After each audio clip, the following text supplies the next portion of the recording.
नमस्कार दोस्तों, target with PS Parihar channel में आपका स्वागत है। इस चैनल के माध्यम से आप लोगों को विद्यार्थी जीवन से संबंधित सभी सूचनाएं प्रदान की जाती हैं। उसी क्रम में आज की इस वीडियो में हम लोग बात करेंगे उत्तर प्रदेश सरकार की रोजगार नीति की। यूँ तो सरकार बड़े बड़े दावे करती है कि युवाओं को लेकर के सरकार को बहुत चिंता है। उत्तर प्रदेश में लाखों विद्यार्थियों को रोजगार दिया जाएगा विभिन्न क्षेत्रों में, चाहे टेलीकॉम का सेक्टर हो या कौशल विकास का क्षेत्र हो। लेकिन सरकार को अगर रोज़गार की इतनी ही चिंता है तो जो सरकारी क्षेत्रों में बहुत सारे पद खाली हैं उन पर भर्ती करना चाहिए। अमर उजाला की ये न्यूज़ है, अभी कुछ दिन पहले की ही है। उसमें साफ साफ लिखा हुआ है कि केवल राजस्व विभाग में ही विभिन्न पदों पर लगभग 30,000 पद खाली हैं। सरकार अगर चाहे तो इनको भर्ती करके बहुत सारे युवाओं को रोज़गार दे सकती है। ये देखिए, यहाँ पर लिखा है, राजस्व विभाग में रिक्त पद भरे जाएं तो 30,000 बेरोजगारों को मिले सरकारी नौकरी। और नीचे लिखा है कि कौन कौन से पद खाली हैं। प्रधानाध्यापक के ये देखिए कुल 10 पद हैं, जिसमें से 9 पद खाली हैं। सहायक भूलेख अधिकारी का एक पद होता है राजस्व विभाग में। 57 पद इसके लिए सृजित किए गए हैं और पूरे के पूरे 57 पद खाली हैं। एक पद होता है सहायक अध्यापक का, 55 उसके पद सृजित किए गए हैं उत्तर प्रदेश में और पूरे 55 पद उसके रिक्त हैं। राजस्व निरीक्षक का एक पद होता है, रेवेन्यू इंस्पेक्टर जिसे कहते हैं, उसके 4,281 पद हैं और 1,073 पद इसके भी रिक्त हैं।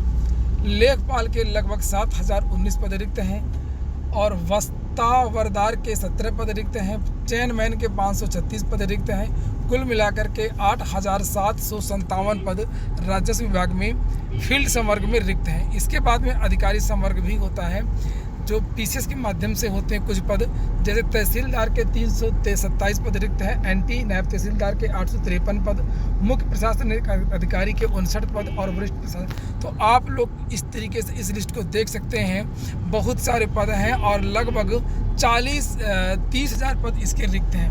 यहाँ पर लिखा है कि अवध में एक कहावत है कि हाथ ना गोड़ पहाड़ चढ़े जाते हैं। प्रदेश में राजस्व विभाग का कामकाज कुछ इसी अंदाज में चल रहा है। इस विभाग में करीब 2 दर्जन से अधिक से सेवा संवर्ग हैं, जिनमें फील्ड में आम लोगों की सहायता सहूलियत से जुड़े ज़्यादातर संवर्गों के 1/3 या 2/3 तक पद खाली हैं।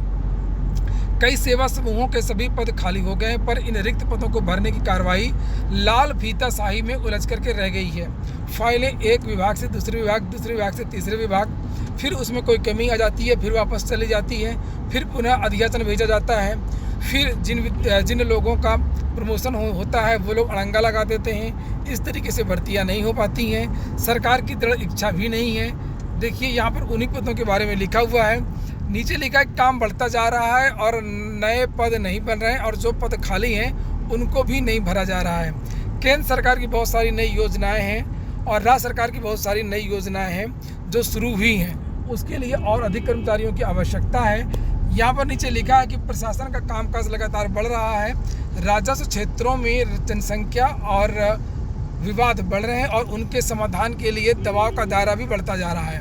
मॉनिटरिंग का जो तंत्र है वो भी लगातार चुस्त हो रहा है। दैवीय आपदा, महामारी के साथ किसानों की मदद, राशन वितरण, प्रवासी श्रमिकों के चिन्हांकन, स्किल मैपिंग और उन्हें आर्थिक सहायता पहुंचाने में राजस्व कर्मियों की जिम्मेदारी बढ़ गई है। ऐसा तब हो रहा है जब इनमें से कई काम के लिए अलग अलग विभाग हैं। तो कुल मिलाकर के बहुत ज़्यादा काम है और एक एक कर्मचारी को 10-10 विभाग का काम दिया जा रहा है और उनका ट्रांसफ़र किया जा रहा है, अतिरिक्त प्रभार दिया जा रहा है। कुल मिलाकर के कहने का तात्पर्य ये है कि किसी तरीके से काम चलाया जा रहा है लेकिन काम हो नहीं पा रहा है। खाली पदों से चिंतित होकर यहाँ पर ओम प्रकाश दीक्षित हैं, कार्यवाहक प्रांतीय अध्यक्ष संग्रह अमीन, उनका भी एक बयान आया है। यहाँ पर लिखा हुआ है कि संग्रह अमीनों के लिए राजस्व वसूली का मानक तय है, लेकिन संग्रह अमीन के पद रिक्त होते जा रहे हैं। वित्तीय संस्थान, बैंक, स्टाम्प, मनोरंजन कर सहित विभिन्न विभागों की वसूली से जुड़े काम बढ़ते चले जा रहे हैं। सरकार रिक्त पदों को भरने को संग्रह अमीनों के लिए वसूली का मानक बढ़ाती जा रही है। इससे कर्मियों की परेशानी बढ़ रही है। रिक्त पद भरे जाने चाहिए और कार्य की वृद्धि के हिसाब से नए पद सृजित किए जाने चाहिए। ओम प्रकाश दीक्षित। और इसी तरीके से जो राजस्व प्रशासनिक अधिकारी संघ के अध्यक्ष और महामंत्री हैं, उनका भी बयान आया है कि प्रदेश में लेखपाल, राजस्व निरीक्षक, नायब तहसीलदार, डिप्टी कलेक्टर जितनी अधिक संख्या में रिक्तियां हैं अंदाज़ा लगाना मुश्किल है। फील्ड में राजस्व कर्मियों पर काम का कितना बोझ है, सक्षम स्तर पर कई बार रिक्त पदों की भरने की मांग की गई है, अभी तक नतीजा सामने नहीं आ सका है। कार्य की अधिकता बढ़ने से संवर्ग को कई तरीके की समस्याओं का सामना करना पड़ता है। संवर्ग में निराशा बढ़ती चली जा रही है।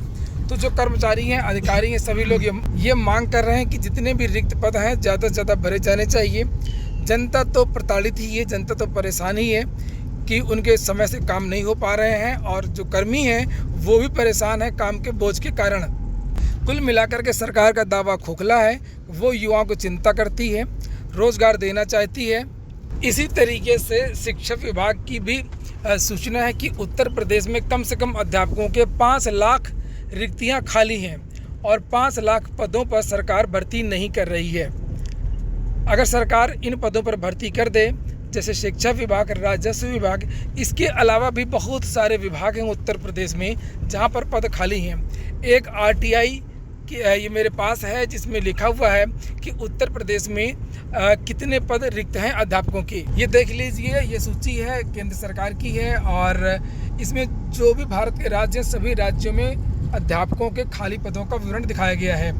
ये जो पहली लिस्ट है, ये जो पहला कॉलम है, ये वैकेंट पोस्ट लिखा है गवर्नमेंट एलिमेंट्री स्कूल टीचर्स, जो प्राइमरी के अध्यापक होते हैं उनके कितने पद रिक्त हैं। और जो ये दूसरा कॉलम है, ये 9th और 10th यानी कि जो टीजीटी की भर्ती होती है और जो माध्यमिक विद्यालय होते हैं उसके कितने पद खाली हैं, और उसके बाद में उच्च माध्यमिक जो विद्यालय होते हैं उसके कितने पद खाली हैं। यहाँ पर नीचे आप देखेंगे उत्तर प्रदेश का कॉलम है।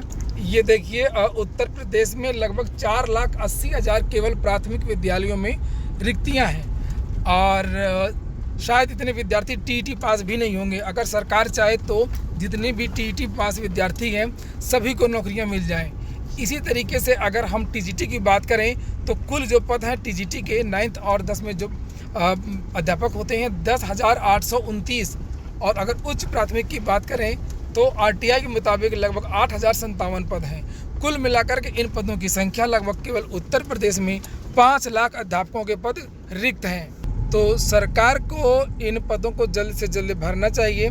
इसके लिए विद्यार्थी तो लगातार दबाव बना ही रहे हैं, लेकिन जो विपक्ष के नेता हैं उनको भी इसके बारे में सोचना चाहिए जिससे सरकार दबाव में आ सके। अब अगर बात के बहुत सारे विद्यार्थी पूछ रहे थे कि सर जो प्राथमिक में जो भर्ती आनी है वो कब तक आएगी, तो जो जानकारी मिल रही है, जो कि हमेशा होता है कि जब सरकार का कार्यकाल अंतिम वर्ष में होता तभी भर्तियां आती हैं, तो जो नई प्राथमिक भर्ती आनी है लगभग 50,000 पदों को लेकर के, वो भर्ती हो सकता है लगभग 2021 मार्च में आए। यानी कि लगभग 7-8 महीने बाद आपको एक नई भर्ती देखने को मिल सकती है, लेकिन वो भी तब जब सरकार सही में युवाओं को रोज़गार देना चाहे तब। तो दोस्तों, ये हो गया आज का वीडियो अगर आपके काम का हो, कोई जानकारी मिली हो तो लाइक अवश्य कर दें। पूरा वीडियो सुनने के लिए बहुत बहुत धन्यवाद।